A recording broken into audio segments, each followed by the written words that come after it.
হানা ভোটের কারণে এটা কি সংবিধান সংস্কার সভা হবে কিনা এবং সেই সভা এটা করা সম্ভব কিনা, এটা তো বিএনপি করবে না। কেন করবে বিএনপি? ইলেকশনটা আসলে কেমন হয়েছে, ইঞ্জিনিয়ারিং, আসলে আমরা আমাদের শব্দাবলিতে নতুন নতুন শব্দ যোগ হয়, সূক্ষ্ম কারচুপি, স্থূল কারচুপি, এইবার আসে ইঞ্জিনিয়ারিং।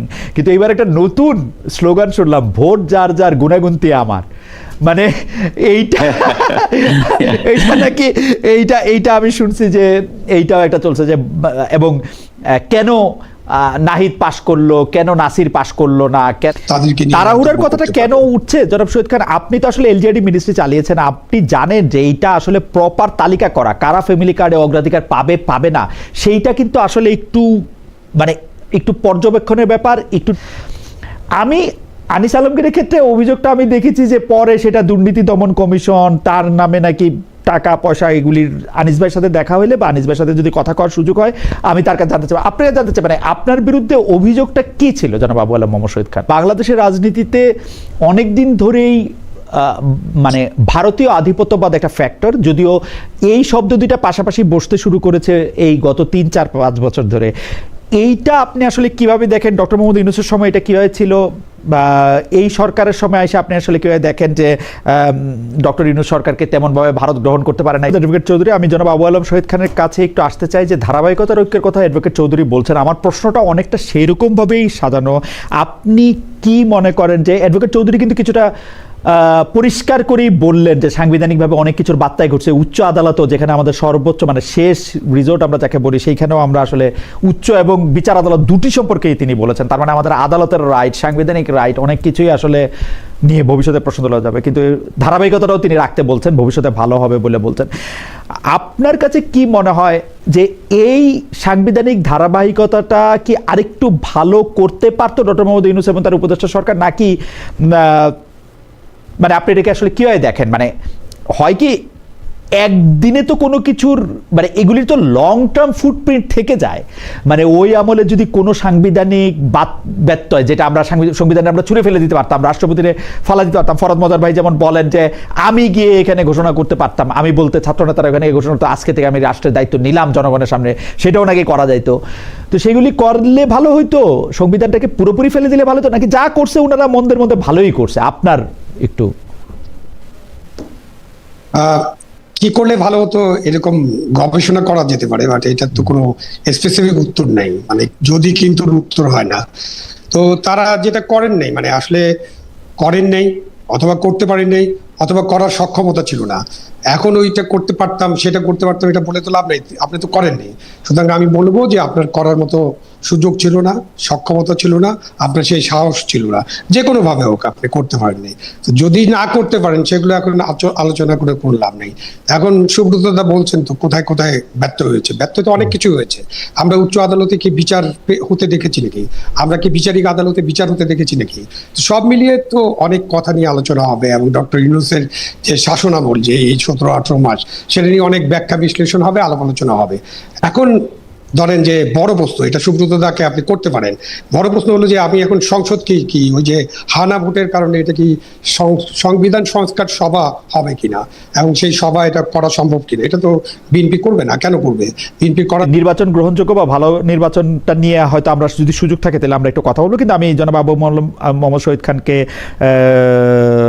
প্রশ্ন করতে চাই। প্রশ্নটার মধ্যে আসলে একটু ব্যক্তিগত ব্যাপার আছে। অন্তর্বর্তীকারী সরকারের সময় যারা সমালোচনা করেছেন, মানে আপনিও অন্তর্বর্তী সরকারের সমালোচনা টকশোতে কিছুটা করেছেন বা অনেক সময় করেছেন, আপনাকে মামলার মুখে পড়তে হয়েছে, কারাগারে যেতে হয়েছে, 87 দিন আপনি কারাগারে ছিলেন। আপনাদের দর্শকরা অনেকে জিজ্ঞেস করছেন যে 87 দিন যে আপনি কারাগারে ছিলেন, এইটা নিয়ে আমি প্রশ্ন করব কিনা। প্রশ্নটা এইটা নিয়ে মানে করারই আছে। এই বিএনপি সরকারের 1 মাস হওয়ার কিছুদিন আগে, মানে 1 মাসের শেষ দিকে এসে সাংবাদিক আনিস আলমগীর মুক্তি পেয়েছেন। আমি আনিস আলমগীরের ক্ষেত্রে অভিযোগটা আমি দেখেছি যে পরে সেটা দুর্নীতি দমন কমিশন, তার নামে নাকি টাকা পয়সা, এগুলির আনিস ভাইয়ের সাথে দেখা হইলে বা আনিস ভাইয়ের সাথে যদি কথা কওয়ার সুযোগ হয় আমি তার কাছে জানতে চাই, আপনারা জানতে চাই মানে আপনার বিরুদ্ধে অভিযোগটা কি ছিল জনাব আবু আলম মোহাম্মদ শহীদ খান?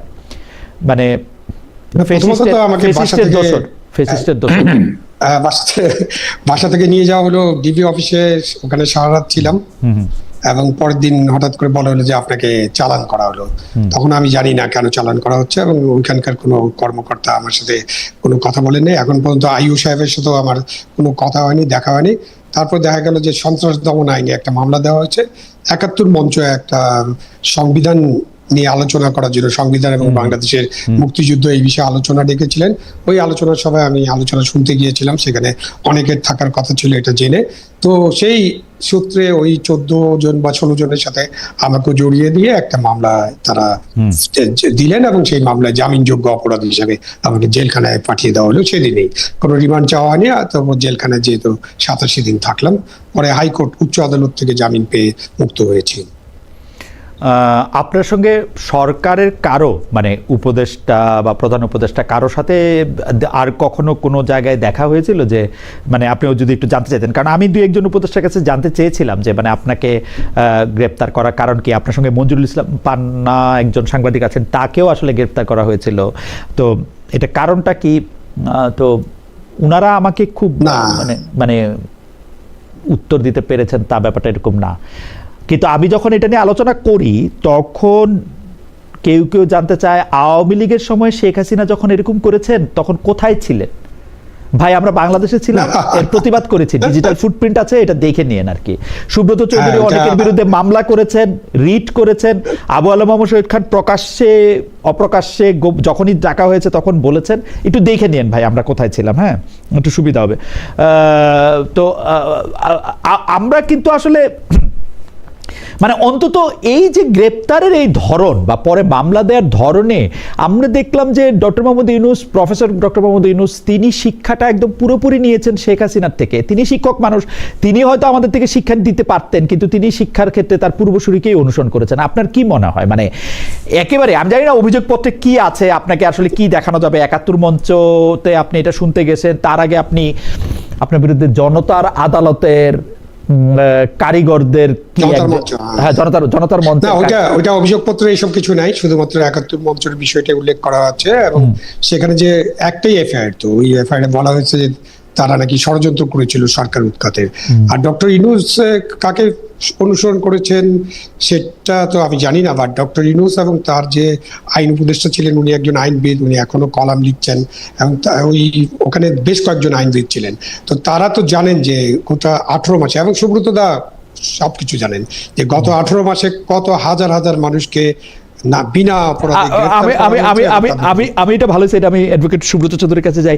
অ্যাডভোকেট সুব্রত চৌধুরী, আসিফ নজরুল ভাইকে, প্রফেসর আসিফ নজরুলকে আমি অনেকবার এই বিষয়ে কথা জিজ্ঞেস করি। আমার সুযোগ হয়েছিল যে বাংলাদেশের অ্যাটর্নি জেনারেল, যিনি আবার এখন আইনমন্ত্রী, তাকেও এই প্রশ্ন আমার অনেকবার করা। তারা কিন্তু একটা ডিফেন্স এরকম নিছেন যে এই মামলাগুলি কেউ আমরা করি নাই, এই মামলাগুলি সরকার করে নাই, কারা জানি করছে, মামলাগুলি অ্যাডমিসিবল হয়েছে, আমাদের তো তারপর এটা করছে। আমি একটু এই জিনিসটা একটু আমরা জানতে চাই যে তখন যদি এত মামলা হয়ে থাকে এখন মানে এটি কেমন, মানে আমাদের বিচারকরাই বা কেমন?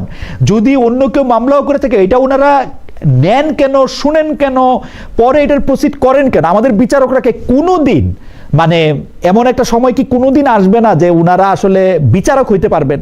এত যে আমরা এখানে আপনি ভাগ করলেন আদালত, মানে আমি হ্যাঁ করলেন, তো এত যে করলেন, তো এটা কি? না আসলে অধিকাংশ মামলা হচ্ছে প্রতিহিংসামূলক। তারা যতই অস্বীকার করুক তারা করে নাই, হ্যাঁ, বা সরকার করে নাই অনেক সময় বলে তারা, কিন্তু মামলাগুলোকে উৎসাহিত করা হয়েছে, শত শত হাজার হাজার এখানে আসামি করা হয়েছে। এগুলো মামলাগুলো তো গ্রহণযোগ্যতাই নাই এসব কারণে। এই জন্যই আমাদের চাপে তারা বলেছিল যে এগুলো যাচাই বাছাই করে আমরা এই মামলাগুলো থেকে বাদ দিয়ে দেব, কিন্তু সেটা তারা করে দিতে পারে না। এখন আবার সরকার একটা নতুন কমিটি করছে আসাদুজ্জামান আইনমন্ত্রীর নেতৃত্বে, তারা যাচাই বাছাই করে এই সমস্ত ভুয়া মামলাগুলো তারা তুলে ফেলবে। অ্যাডভোকেট চৌধুরী, আমি বিচারকের জায়গাটা থেকে একটু আপনার মন্তব্য শুনতে চাই। বিচারকদেরকে স্বাধীন করা হইলো, বিচারকরা কি এটা আসলে? আরে শোনেন, এখানে তো মব জাস্টিস না, মব ইনজাস্টিস হয়েছে, মবক্রেসি। পুরা বাংলাদেশ 18 মাস মবক্রেসির মধ্যে চলেছে। উচ্চ আদালতে মবক্রেসি হয় নাই, প্রধান বিচারপতি সহ কয়েকজন বিচারপতিকে তো চলে যেতে হলো, অনেকে তো ছুটিতে পাঠিয়ে দিল, এবং জেলা জজ আদালতে এইসব কাণ্ড আমরা দেখেছি। এবং বেইলের প্রশ্নে ছোটখাটো মামলা তো বেইল না দেওয়ার জন্য মব করা হয়েছে। তো এই ধরনের কার্যকলাপকে তারা সরকার অনেক সময় বৈধতা দিয়েছে।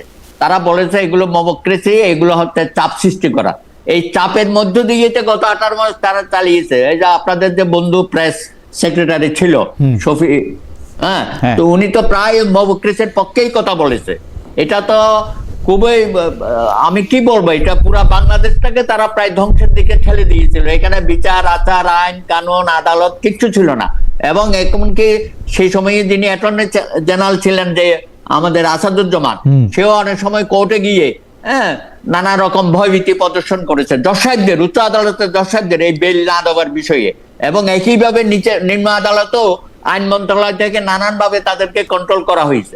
আবার কোন কোন ক্ষেত্রে অন্যায় অবৈধভাবে অনেকের বেল হয়ে গেছে, সেগুলো আপনারা জানেন। এবং বহু মানে সাংঘাতিক রকমের পিক এন্ড চুজ চলছে। এখন আমার কথা হইলো যে এইরকম মানে পলিটিক্যাল গভর্নমেন্ট ছাড়া এরকম অসৎ লোকের সরকার তো আমি আর জীবনে দেখি নাই। আমি আপনার সাথে আংশিক একমত পোষণ করছি, কারণ এখানে যারা ছিল অধিকাংশই তো আপনার আমার পরিচিত। এবং আমরা আশা করেছিলাম যে তারা অন্তত যে কয় মাস থাকে একটু ভালোভাবে আইনের শাসন সুশাসন এগুলো তারা প্র্যাকটিসের মধ্যে রাখবে। আদিলুর রহমান শুভ্র সারা জীবন সে আন্দোলন করেছে মানবাধিকার বিষয়ে, কিন্তু তার সময়ে যে মানবাধিকার লঙ্ঘিত হচ্ছে প্রতি সময়ে প্রতি মুহূর্তে। আপনি দেখেন আমাদের মানবাধিকার। আরেকটা কথা বলে, এখানে ধর্মীয় সংখ্যালঘুদের উপর যেভাবে আক্রমণ হয়েছে, অত্যাচার হয়েছে, ভাঙচুর হয়েছে, তাদের বাড়িঘর পোড়ানো হয়েছে, সেগুলোর ব্যাপারে তো সরকার সবসময় অস্বীকার করেছে।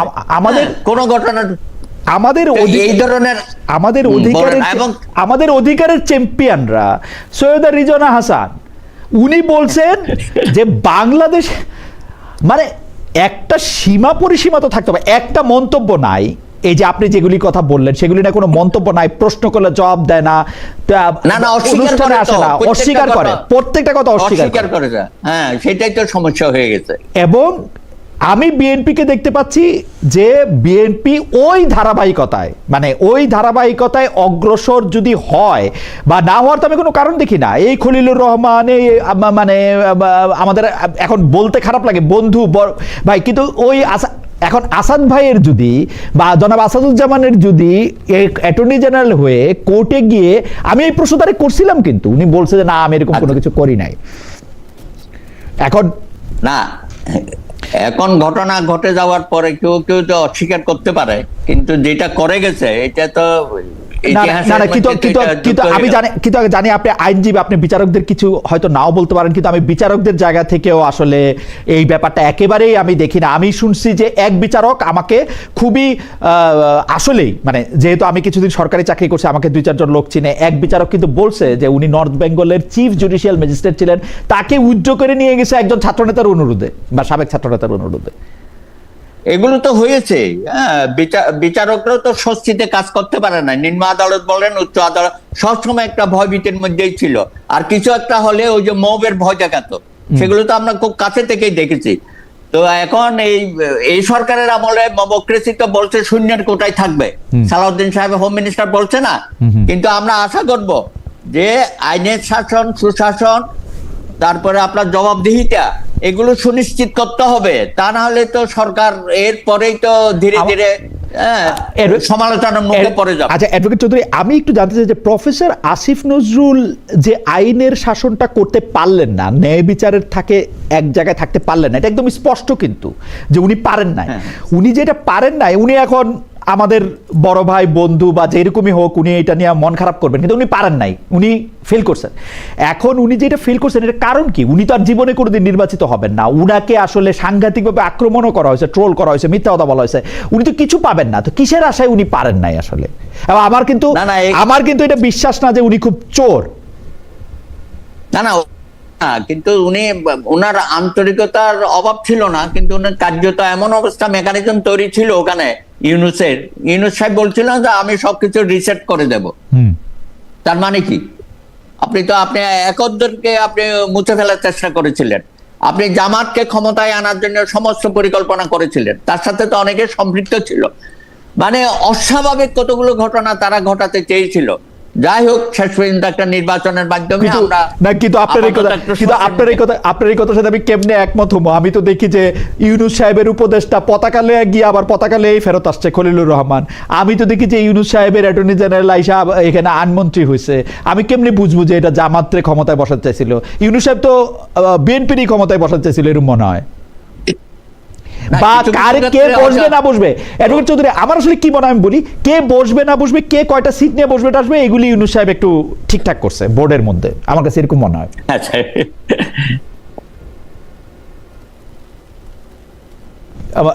জি, আমার মানে আপনার মন্তব্যের জন্য আমরা নিশ্চয়ই এরপরে আবার আসবো। আমরা একটু দর্শকদের কাছে জানতে চেয়েছিলাম, এটা একটু আপনার শোনাই, যে সংবিধান সংস্কার পরিষদ সক্রিয় করার দাবি সংসদে জানিয়েছেন জাতীয় সংসদের বিরোধী দলের নেতা ও বাংলাদেশ জামাত ইসলামের আমির ডক্টর শফিকুর রহমান। প্রিয় দর্শক, তাদের অবস্থান যৌক্তিক বলে মনে করেন কিনা? শতকরা ৭৫% দর্শক এইটাকে যৌক্তিক মনে করেছেন, শতকরা ২৫% দর্শক মনে করেছেন যে না, এটি যৌক্তিক নয়, যৌক্তিক নয়। এই আমাদেরকে ২১,০০০ ভোট দিয়েছেন। আমাদের একজন দর্শক অনেকগুলি মন্তব্য করেছেন। সে একটা মন্তব্য হচ্ছে এরকম: খালেদ ভাই, ছাত্র শিবিরের সাদিক কায়ুম, ফরাদ এরা আপনার অনুষ্ঠানে আসে না কেন?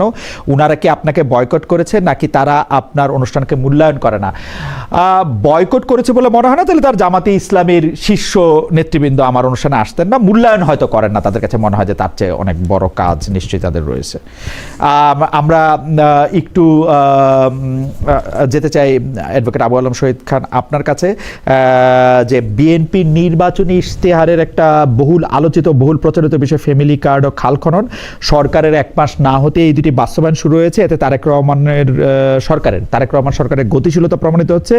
জনগণ কি এগুলি দ্রুতই দেখতে চাচ্ছিল নাকি আগামী ১-২ মাস সরকারের ১০০ দিনের মধ্যে হলো ঠিক ছিল? এটা প্রথমে করার কোনো স্পেশাল কোনো কারণ আছে কিনা? আমাদের একজন অধ্যাপক, আমার নিজের শিক্ষক, উনি একটা বিষয়ে উনি একটু মন্তব্য করেছেন, সেই মন্তব্যটা আমি একটু পড়ে শোনাই। আমি ঠিক শিওর না আমার শিক্ষক আসলে তার নাম উল্লেখ করে এইটা বলতে বলছেন কিনা, কিন্তু আমি মন্তব্যটা বলছি যে বিভিন্ন বিশ্ববিদ্যালয়ে ভিসি নিয়োগের, Bangladesh bank city corporation administrator নিয়োগ দেওয়া, এগুলির ক্ষেত্রে বিএনপি অতিরিক্ত তাড়াহুড়া করছে কিনা, নাকি এটা ১০০ দিনের মধ্যে করলে ভালো হতো, এই ব্যাপারটা নিয়ে আমরা আগে আলোচনা করেছি। এখন নির্বাচনী ইশতেহারে ফ্যামিলি কার্ড খাল খনন নিয়ে আমরা যদি আপনাদের কাছে একটু শুনতে পারতাম। প্রথমে জনাব আবু আলম শহীদ খান, এটা অতিরিক্ত তাড়াহুড়া করা হচ্ছে কিনা নাকি ঠিকই আছে? না, আমার মনে হয় না অতিরিক্ত তাড়াহুড়া করা হচ্ছে। আপনি সরকারের কাজ তো চলতে হবে, তারা যদি এটা মনে করেন যে তারা শুরু করবেন, ভালো কথা, এবং আমাদেরকে দেখতে হবে যে তারা কতটা এগিয়ে যেতে পারেন। কারণ প্রায় ২০,০০০ কিলোমিটার বা ২০,০০০ মাইল খাল খননের একটা কর্মসূচি আছে, সুতরাং এটা শুরু হলো, ৫ বছরে এটা তারা কমপ্লিট করবেন। ফ্যামিলি কার্ড এবং এই যে সোশ্যাল সেফটি নেটওয়ার্ক, এটা বাংলাদেশের জন্য খুবই গুরুত্বপূর্ণ। এই গুরুত্বপূর্ণ কাজটা অনেক আগেই শুরু হয়েছে এবং এই কাজটাকে সামনে এগিয়ে নিয়ে যেতে হবে।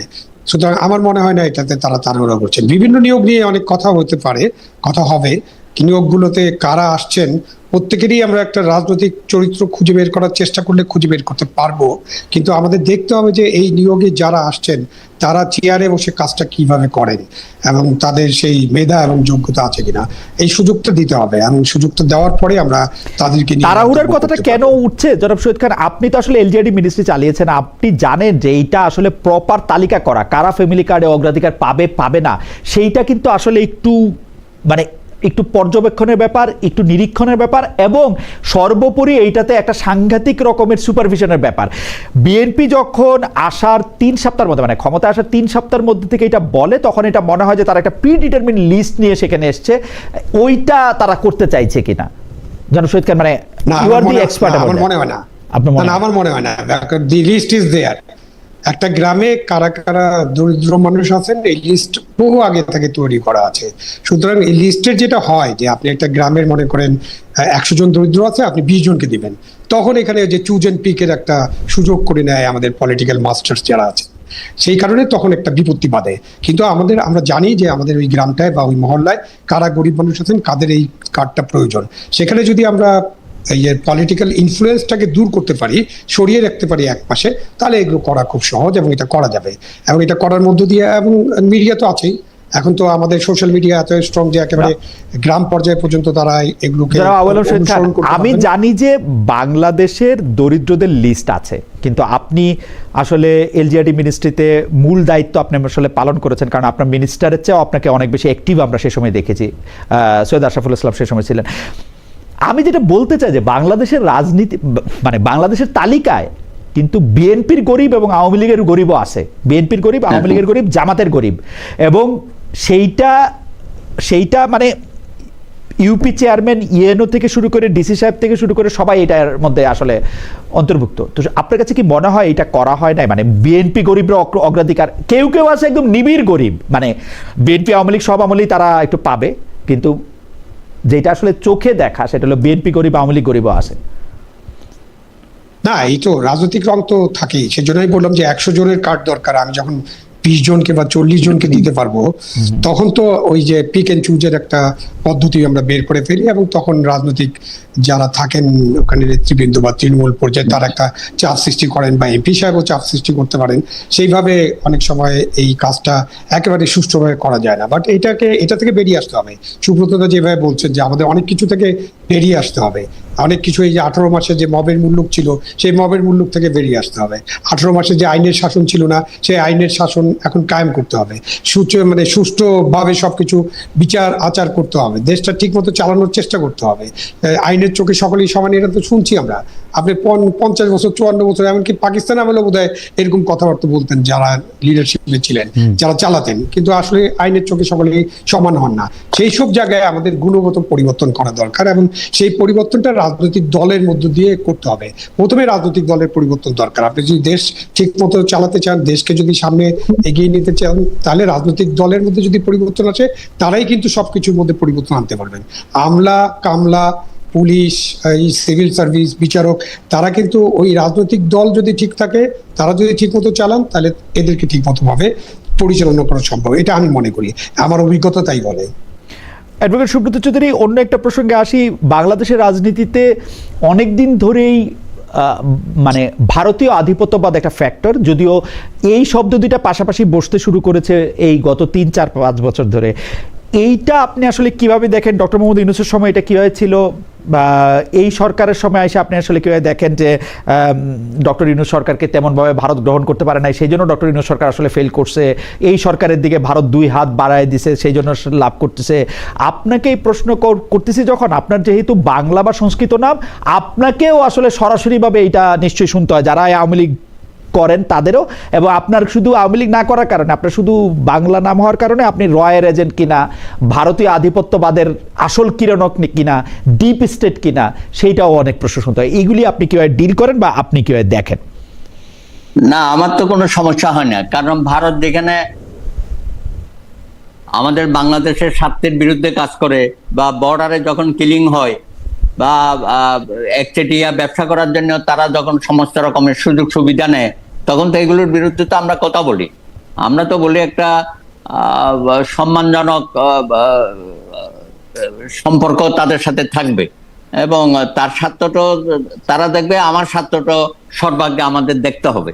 তা আমার আশা করি যে এখানে ভারত বিরোধিতা করে যে রাজনীতি অতীতে চলেছে, হ্যাঁ, সেটা ভবিষ্যতে আর এইভাবে চলতে পারে না, কারণ প্রতিবেশীতে আমরা আর বদলাতে পারবো না, তাকে নিয়েই তো আমাদের চলতে হবে, আর ভারতও আমাদেরকে নিয়েই চলতে হবে। আর তার থেকে বড় কথা, এই যে রোহিঙ্গা সমস্যা একটা আমাদের ঘাড়ে চাপে আসলো, ইউনূস সাহেব তো বলেছিল এবারকার ঈদ তো রোহিঙ্গারা নাকি নিজের দেশে ফিরে গিয়ে ঈদটা করবে, এটা তো ঘুরে বেলে এসব কথাবার্তা বলে আমাদেরকে তো আরো বিভ্রান্তি সৃষ্টি করে গেছে। সুতরাং আমার মনে হয় আমাদের সব রাষ্ট্রের সাথে বন্ধুত্বপূর্ণ সম্পর্ক রাখতে হবে, এবং সর্বাগ্রে বাংলাদেশের স্বার্থটা সবার আগে আমাদেরকে ধারণ করতে হবে। সেইভাবে আমরা সমস্ত রাষ্ট্রের সাথে আমরা সম্পর্ক করতে চাই। এখানে বলি যে এখন যে মার্কিনীরা যে ওখানে এটা করলো, ইরানে আক্রমণ করে তা হত্যাযজ্ঞ পরিচালিত করছে, এই ব্যাপারে বাংলাদেশটা আরো শক্তভাবে এটা ভূমিকা রাখতে পারতো, এবং হত্যাকাণ্ডেরও নিন্দা করতে পারতো। তারা নামকেও আজকে একটা প্রেস নোট দিয়েছে। এটা তো আমার, আপনি অ্যাডভোকেট চৌধুরী, আপনি সরকারের কথা বাদ দেন, আমি জামাতে ইসলামীর যে সেক্রেটারি জেনারেল তাকে জিজ্ঞেস করলাম যে আপনারা যে বিবৃতিটা দিচ্ছেন এটার মধ্যে আমেরিকার নাম নাই কেন? সবার নাম দিতে হবে এমন কোনো কথা নাই। তার মানে কি? তার মানে তো এগুলো তো নতজানো পররাষ্ট্রনীতি আমরা করতেছি আর কি, মানে আমাদের সরকার এবং বিরোধী দল দলগুলো- দুজনেরই, সরকার হ্যাঁ, এবং বিরোধী দুজনেই দল এগুলো দুজনেরই। হচ্ছে। না না, এটা তো করা যায়, হত্যাকাণ্ডের নিন্দা করতে হবে না একটা রাষ্ট্রের সর্বোচ্চ পর্যায়ে? এখনো তারা মেরেই যাচ্ছে। হ্যাঁ, ভেনেজুয়েলার প্রেসিডেন্ট আর তার স্ত্রীকে ধরে নিয়ে ওখানে বিচার করতেছে। বাংলাদেশে এগুলো যদি কথা না বলি, ভবিষ্যতে তো আমাদের উপরও এই আক্রমণটা হবে, তখন তো সারা বিশ্ব আবার চুপ থাকবে। আমেরিকার কংগ্রেসম্যানরা এর চেয়ে বেশি নিন্দা ট্রাম্পের করছে বাংলাদেশের হ্যাঁ। চেয়ে, মানে অনেক বেশি আর কি, মানে এটা মাত্রার মধ্যেই আসে না। আমি শেষ প্রসঙ্গে বা শেষ প্রশ্নে আসি, সেইটা হলো যে জনাব আবু আলম মোহাম্মদ শহীদ খানকে দিয়ে আমরা শুরু করবো, অ্যাডভোকেট সুব্রত চৌধুরীর কাছে, তারপরে আমরা এটা শুনতে চাইবো যে এই বিষয়টা নিয়ে, এটা আমাদের প্রসঙ্গ হিসেবে শেষ, যদি প্রসঙ্গের অনুসারে কোনো প্রসঙ্গ আসে তাহলে এটা বলতে হবে। এটার নাম হচ্ছে, একটা দর্শকদের একটা মন্তব্য শোনাই, উনার নাম হচ্ছে মিস্টার ট্রাভেলার উইথ হিউম্যানিটি। উনি বলছেন খালেদ মহিউদ্দিন একটা সাংবাদিক হলো নাকি, কথা বলার সময় শুধু এ উ বলে, কি বুঝে না কাহিনী। আচ্ছা, ভেরি গুড, থ্যাংক ইউ। আমি যে প্রসঙ্গটাতে প্রশ্ন আপনাকে করতে চাই জনাব আবু আলম মোহাম্মদ শহীদ খান, অনেক বছর ধরে বা অনেক সময় ধরে আমার ধারণা এই প্রশ্নটা রয়ে যাবে যে আমরা এই 2026-এর ইলেকশনটা কেমন দেখলাম। ইলেকশন ইঞ্জিনিয়ারিং নিয়ে প্রশ্ন হবে, ইলেকশনের নিরপেক্ষতা নিয়ে প্রশ্ন হবে, ইলেকশনে ভোট কাউন্টিং নিয়ে প্রশ্ন হবে। বলা হবে যে এই ইলেকশনটা কি আসলে জনগণ যা চাইছে সেইটার প্রতিফলন ঘটছে কিনা, এই ইলেকশনটা সুষ্ঠু হয়েছে কিনা মানুষের, নাকি মানে কখন কিরকম হয়। জনাব আবু আলম মোহাম্মদ শহীদ খানকে আগে আমরা শুনতে চাই। না, ওভারঅল ইমপ্রেশন তো মানুষের হলো যে ইলেকশন মোটামুটি সুষ্ঠু হয়েছে এবং আইন শৃঙ্খলা পরিস্থিতি ভালো ছিল, এবং মাঝখান দিয়ে তো আমরা বিভিন্ন ইঞ্জিনিয়ারিং এর কথাবার্তা শুনি। আসলে হয়েছে কি খালেদ, যখনই কোনো ইলেকশন হয় তখন তো আমরা এই ইঞ্জিনিয়ারিং, সূক্ষ্ম কারচুপি, স্থূল কারচুপি, মিডিয়া কু, এগুলো বহুদিন ধরে শুনছি। যারাই পরাজিত হয় বা যারাই জিতলেও মানে পার্টি জিতেছে, তিনি নিজে জিতেন নাই, তারাও মনে করেন তাকে হারিয়ে দেওয়া হয়েছে। তো এগুলো তো আইন আদালতে যাচ্ছে, এই কথাগুলো আলোচনা হবে, কিন্তু এই আলোচনাটা বড় আলোচনা না করে আমাদেরকে এখন সংসদ যেটা হয়েছে, যেহেতু আমরা অনেকদিন পরে একটা সংসদ বসছে, সেই সংসদের মধ্য দিয়ে যদি আমরা সামনের দিকে এগিয়ে যাওয়ার চেষ্টা করি, সেটা হয়তো আমাদের সকলের জন্য ভালো হবে। আমরা এরপরে আরেকটা ভালো নির্বাচন করব তত্ত্বাবধায়ক সরকারের অধীনে, তারপরে একটা আরো ভালো নির্বাচন করব, এইটা আমাদের মোটো হওয়া উচিত। কিন্তু এই যে ইঞ্জিনিয়ারিং, অমুক তমুক, এইসব নানান কথাবার্তা বলে এই ইলেকশনটাকে যদি আমরা প্রশ্নবিদ্ধ করে ফেলি, যদি প্রশ্নবিদ্ধ করতে চাই, অফকোর্স এটা একটা ইনক্লুসিভ নির্বাচন হয়নি, এই ব্যাপারে তো কোনো প্রশ্ন নাই। সুতরাং একটা বড় দল এই নির্বাচনে অংশগ্রহণ করেনি, হ্যাঁ তারা করতে পারেননি, দেশের 60% মানুষ ভোট দিয়েছেন, সেটা নিয়েও আপনি প্রশ্ন তুলতে পারেন যে এখানেও ভোটটা ঠিক মতো হয়েছে কিনা। বাট ওভারঅল ইমপ্রেশন ইলেকশন হয়েছে এবং ইলেকশনে মানুষ ভোট দিয়েছে, এবং ইলেকশনের রেজাল্টের পরে মানুষের প্রতিক্রিয়া কিন্তু সাধারণ মানুষের, রাজনৈতিক দলের প্রতিক্রিয়া তো আর সব প্রতিক্রিয়া নয়, সাধারণ মানুষ, সাধারণ ভোটারদের প্রতিক্রিয়া এমন নয় যে তারা প্রতারিত হয়েছেন। ওকে, অ্যাডভোকেট সুব্রত চৌধুরীর কাছে একটু জানতে চাইবো যে ইলেকশনটা আসলে কেমন হয়েছে। ইঞ্জিনিয়ারিং, আসলে আমরা আমাদের শব্দাবলিতে নতুন নতুন শব্দ যোগ হয়, সূক্ষ্ম কারচুপি, স্থূল কারচুপি, এইবার আসে ইঞ্জিনিয়ারিং, কিন্তু এইবার একটা নতুন স্লোগান শুনলাম, ভোট যার যার গুণাগুন্তি আমার। মানে এইটা এইটা নাকি এইটা আমি শুনছি যে এইটাও একটা চলছে যে, এবং কেন নাহিদ পাশ করলো, কেন নাসির পাশ করলো না, কেন ঢাকায় উমুক জিতলো তমুক জিতলো না, কেন মামুনুল হক ফেইল তো উমুক পাশ, ওরকম নানা ধরনের কথা মানে নানাভাবে শুনছি। এবং আমার কাছে যেটা শোনা সেটা হচ্ছে, অ্যাডভোকেট সুব্রত চৌধুরী আবার বলি, আমার কাছে যেটা শোনা সেটা হচ্ছে যে যদি কোনো ইঞ্জিনিয়ারিং হয়ে থাকে, আসলে হয়তো হয়েছে, সেটা সবাই মিলেঝিলে করছে।